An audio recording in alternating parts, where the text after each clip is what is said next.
श्रीमद्रामचन्द्राय नमः। श्रीरामभद्राय नमः। श्री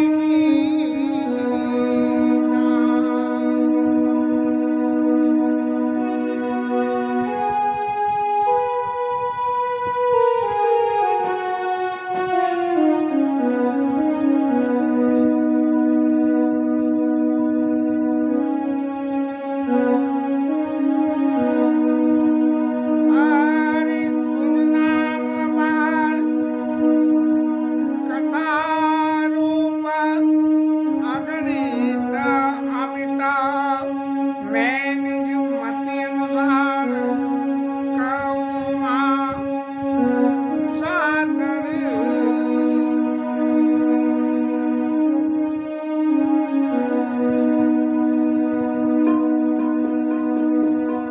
सुनो गिरि जारी चरित सुहाए विपुल विशद निगमागम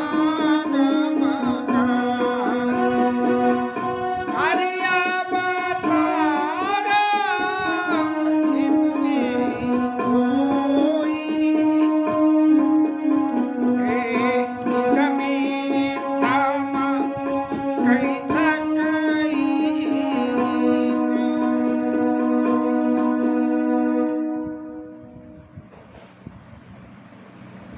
शंकर जी महाराज देवी पार्वती को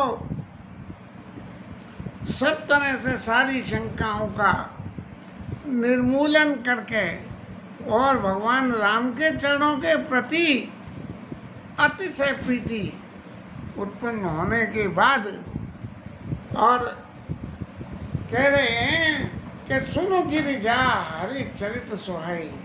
देवी अब जो है भगवान के चरित्रों को सुनो। तो साहब सुनने में क्या है? विपुल विशद निगमागम गाए। अब जो भगवान के चरित्र हैं वो निगमों ने खूब गाया, जैसा जिसका, जैसी जिसकी भावना, जैसी जिसकी प्रेरणा।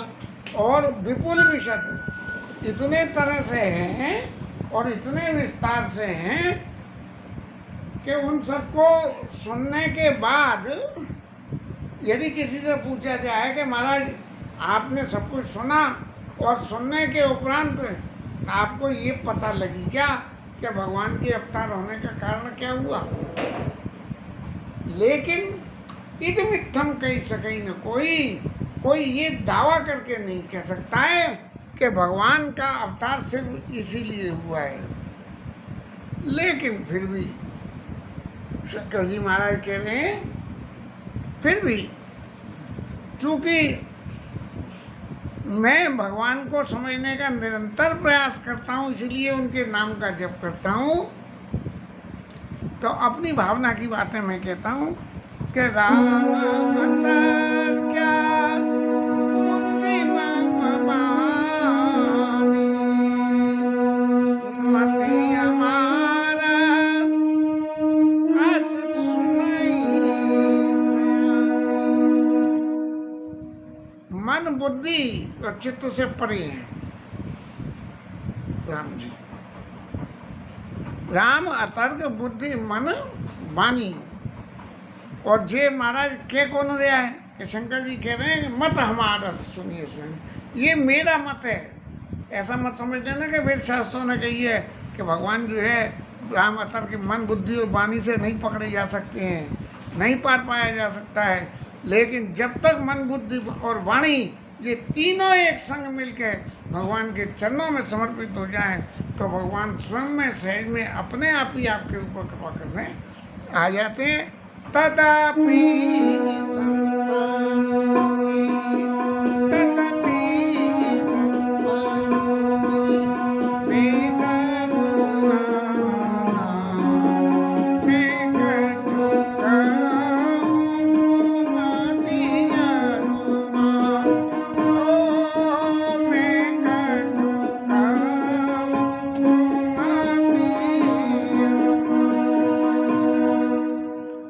जब सब चीज़ परे है, मन बुद्धि वाणी से परे है, तो भैया फिर कहेंगे कैसे, क्या कहेंगे?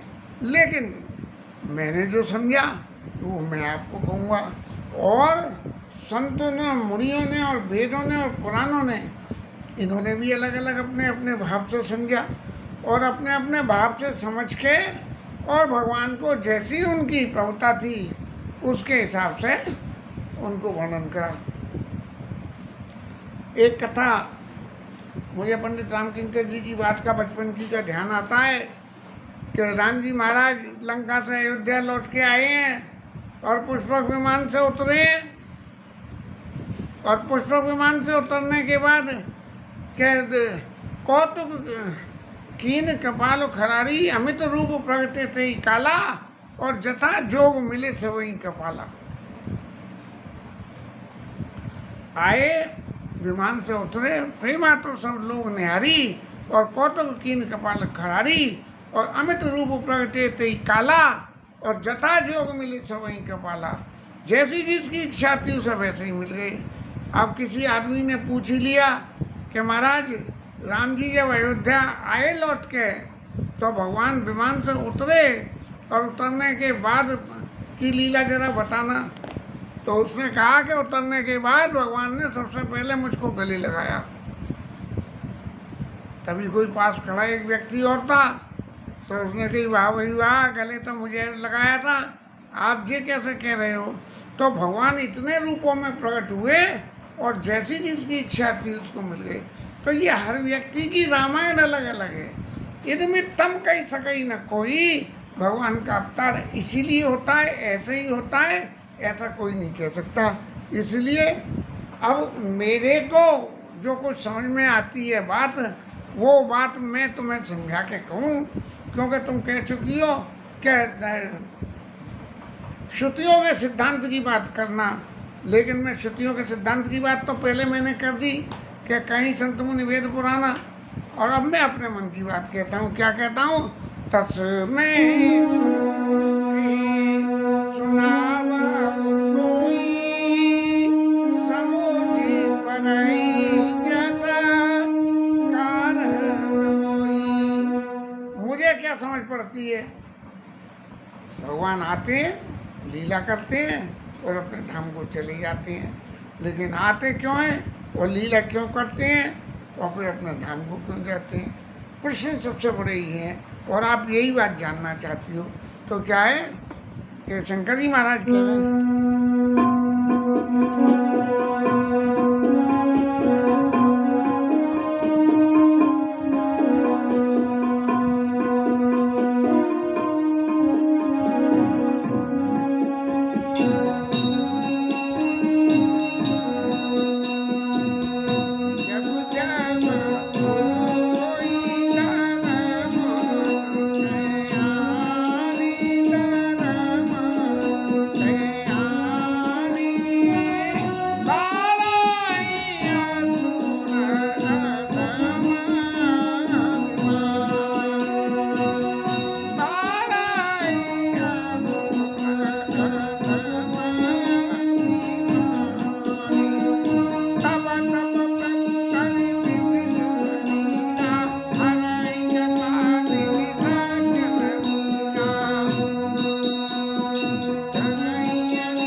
जब जब पृथ्वी पे धर्म की हानि हो और असुर बढ़ जाएं,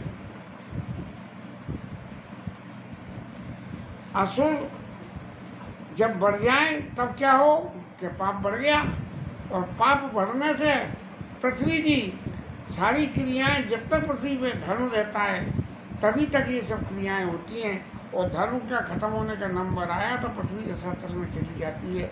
लेकिन भगवान ये चाहते हैं, भगवान ये चाहते हैं कि पृथ्वी बनी रहे, सदाचरण बना रहे, इसलिए प्रभु को शरीर धारण करते हैं, और धारण करके असुर मार था पई सुरनी, असुरों का वध कर देते हैं, और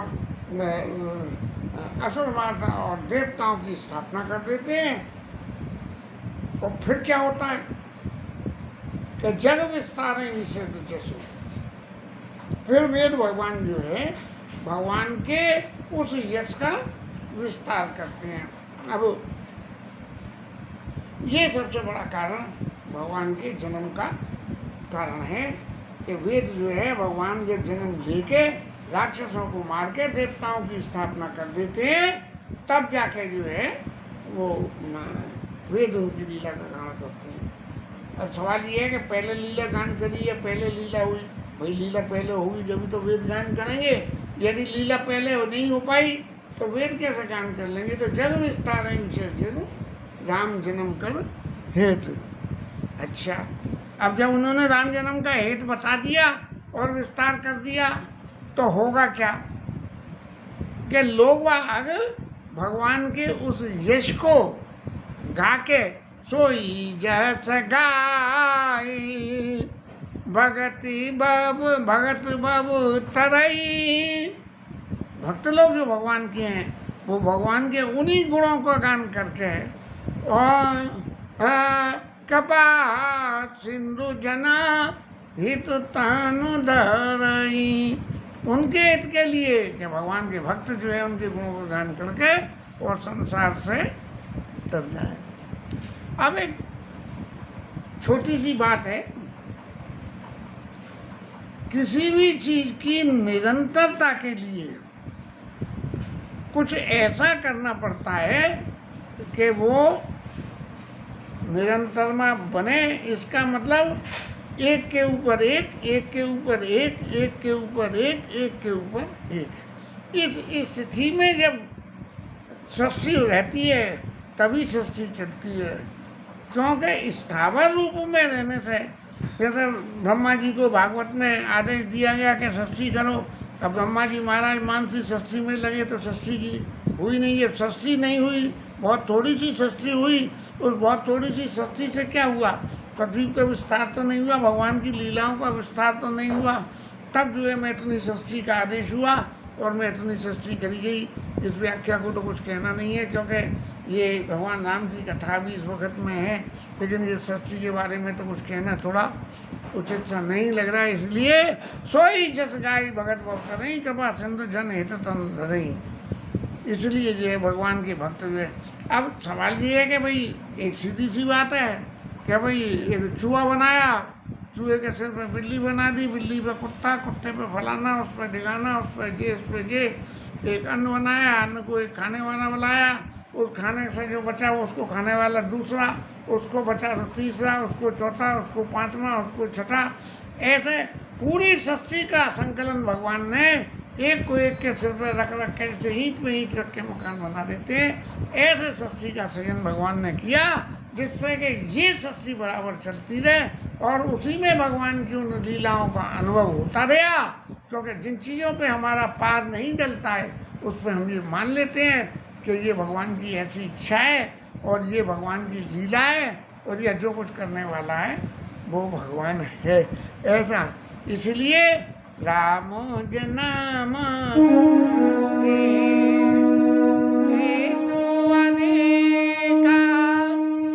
परम विचित्र एक देखा। अब कारण तो बहुत सारे हैं और एक से एक विचित्र हैं कि जिसका कोई अंत ही नहीं है, और परम विचित्र एक देखा। अब देवी अब ये सबरे कारण यदि 24 अवतारों की कथा आपको सुनाने लगूं तो जो मूल उद्देश्य भगवान राम की कथा का है वो कथा का उद्देश्य गौण हो जाएगा और भगवान के अवतारों की कथा जैसे श्रीमद् भागवत में हुई ऐसे रह जाएगी। भागवत में भी भगवान कृष्ण के चरित्र को एक्सप्लोर करने के लिए सबसे ज़्यादा टाइम दिया गया और भगवान राम के चरित्र को एक्सप्लोर करने के लिए कथावाचक तो बहुत शॉर्ट में 15 मिनट में जो है भगवान राम के भाई भगत कपाला दीन दयाला कह के और जो है श्रोताओं का संतोष करा देते हैं। लेकिन शंकर जी महाराज कह रहे हैं कि जन्म एक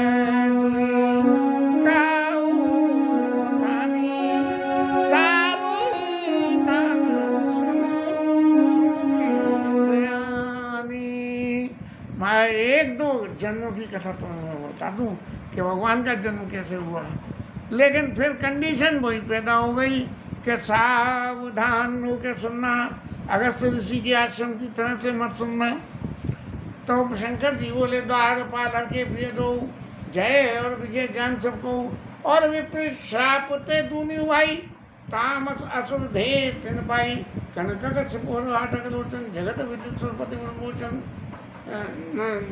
जगत विदित सुरपति मोचन विजयी समर वीर विख्याता धरि बरा बपु एक ने पाता वही नर हर पुण्य दूसर मारा और जन प्रहलाद सुयस विस्तारा भय निशाचर जाइते महावीर बलवान कुंभकर्ण रावण सुबट सुर विजयी जगजान।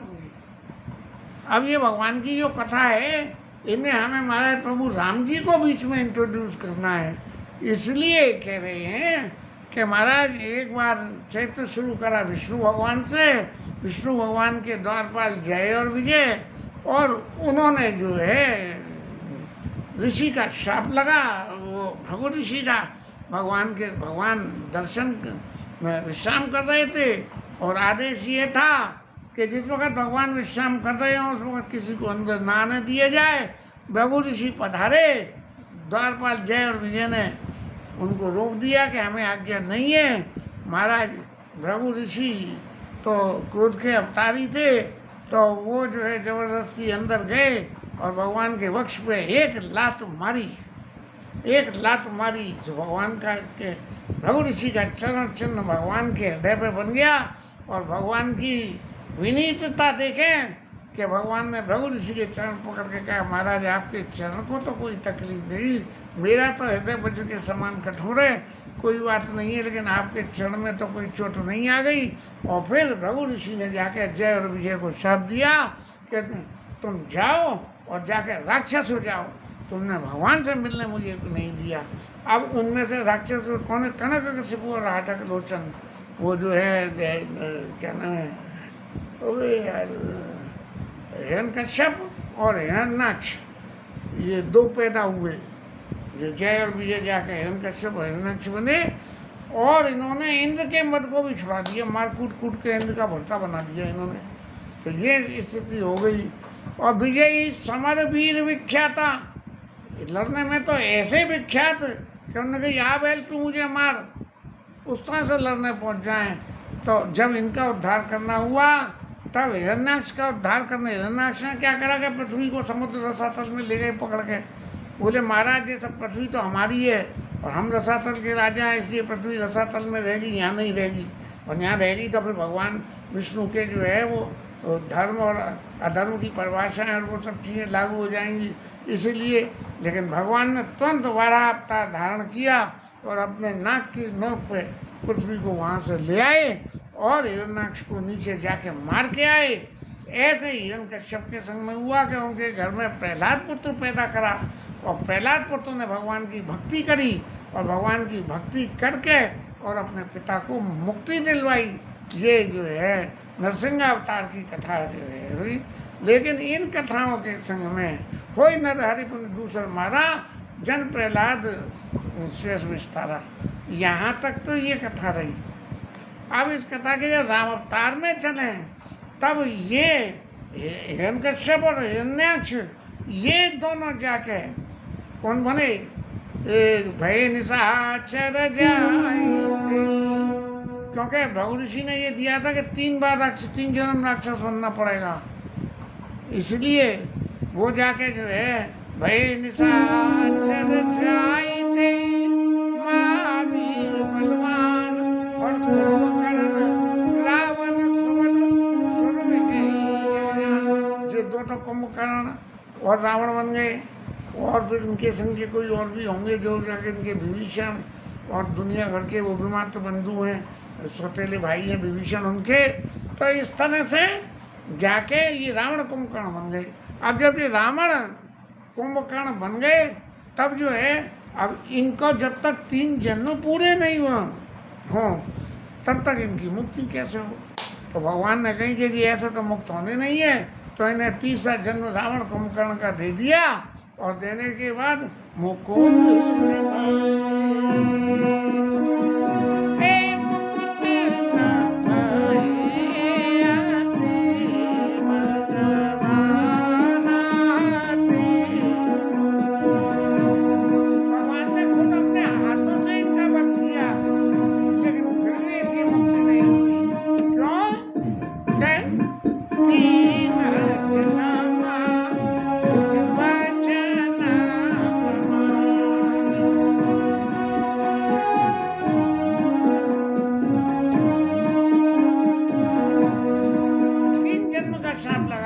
कि 3 बार राक्षस बनोगे।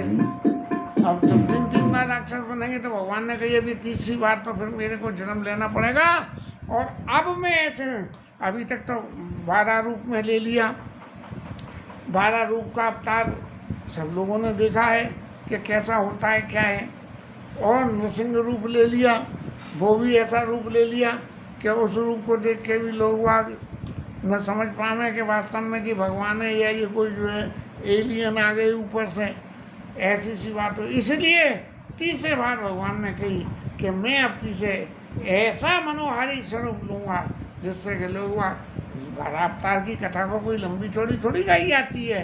नरसिंह महाराज की चरित्र को फिर भी थोड़ा घना गाया जाता है, लेकिन भगवान राम के चरित्र को इतने विशद स्वरूप से गाया जाता है। तो वो जो कहिए सोई जस काई भगत भगत रही कृपा सिंधु जन हित धरई। इसलिए 3री दफे में भगवान ने ये एक चरित्र किया, 1 बार रावण कुंभकर्ण के लिए, 1 बार तिनके लागी धरे शरीर भगत अनुराग।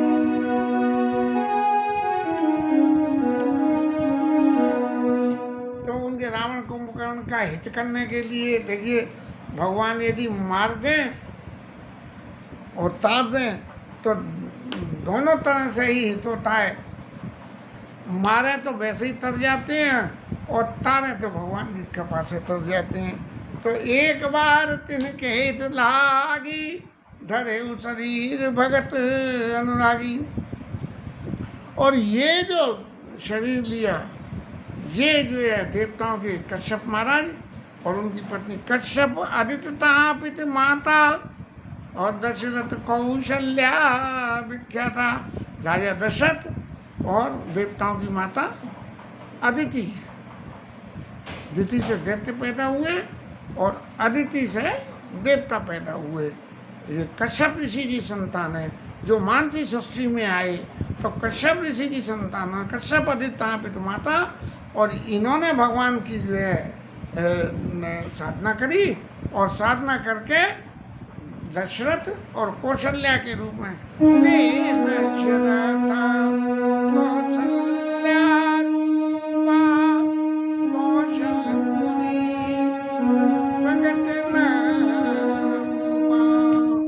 वो कौशलपुरी में जाके राजा बन गए। दशरथ और कौशल्या का रूप धारण करके कश्यप और अदिति ये। और एक कलप सुर देखी दुखारे समर जलंधर सन सहुआरे। अब ये जो कश्यप अदिति की कथा है ये तो यहाँ रुकी, लेकिन फिर एक राक्षस महाराज पैदा हुए जलंधर, और जलंधर को मारना बड़ा मुश्किल हो गया। शंकर जी महाराज ने ही उन्हें वरदान दे दिया था अब पार्वती मैया के सामने शंकर जी ये तो कह नहीं रहे हैं कि मैंने ही उसे वरदान दिया था, मैंने ही उसको ये दे दिया था कि तुझे कोई नहीं मार सकता है। कब तक? जब तक तेरी पत्नी जो है पतिव्रता रहेगी। कंडीशन लगा दी। शंकर जी भी कम जो है सेंसिबल थोड़े ही है कि वरदान तो इसने मांगा है वो दे दो, लेकिन शर्त ऐसी लगा दो कि वो शर्त जिस दिन टूटे उस दिन ही उसका उद्धार हो जाए। तो एक कलप सुर दे की दुखारे और समर जलंधर सन सब हारे।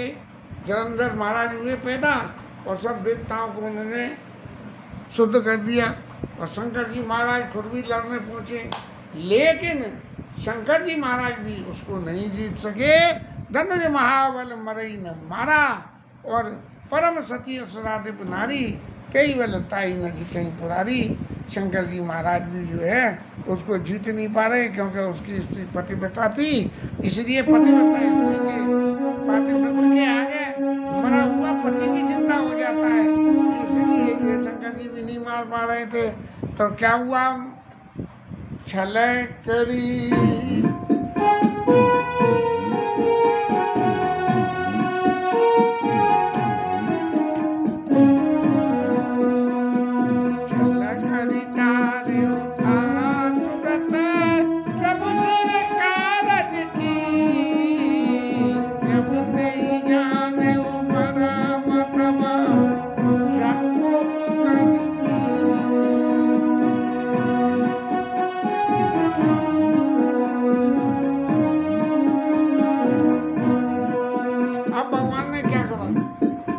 भगवान ने छल करके उसका पातिव्रत्य धर्म भंग किया और क्या किया कि जलंधर का रूप धर के उसके पास में चले गए। उसने जलंधर समझ लिया ये पातिव्रत्य धर्म वालों के पातिव्रत्य धर्म को भंग करने के लिए उनके पति का रूप रख के और इस तरह से विघ्न पैदा करने का बहुत पुराना सिस्टम है।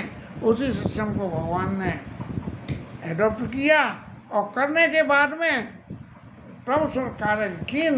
लेकिन जब जो है वृंदा सती को ये पता लगी कि मेरे संग इस तरह से पति को करने के लिए छल किया है, तब उन्होंने जो है भगवान को श्राप दे दिया कि महाराज मेरे संग छल किया है, मेरे को पतिहीन किया है, इसलिए आप भी पृथ्वी पर जाइए और पत्नी के विरह को झेलिए। ऐसा कह के एक कारण एक भगवान के जन्म के कारण की व्याख्या करके शंकर जी महाराज आगे की कथा कहने लगे, लेकिन अब हम तो कल ही सुनेंगे आगे की कथा। थोड़ा ठाकुर जी के लिए जरा सा साधन कुछ ले आए, कल झूला झुला नहीं पाए, आज ठाकुर जी को झूला झुला दें। हाँ, शिवचंद जी के यहाँ जाके कुछ ले आए पहले, क्योंकि फिर वो दुकान से निकल जाएंगे, इसलिए झूला झुलाना है आज ठाकुर जी को। झूला तो पड़े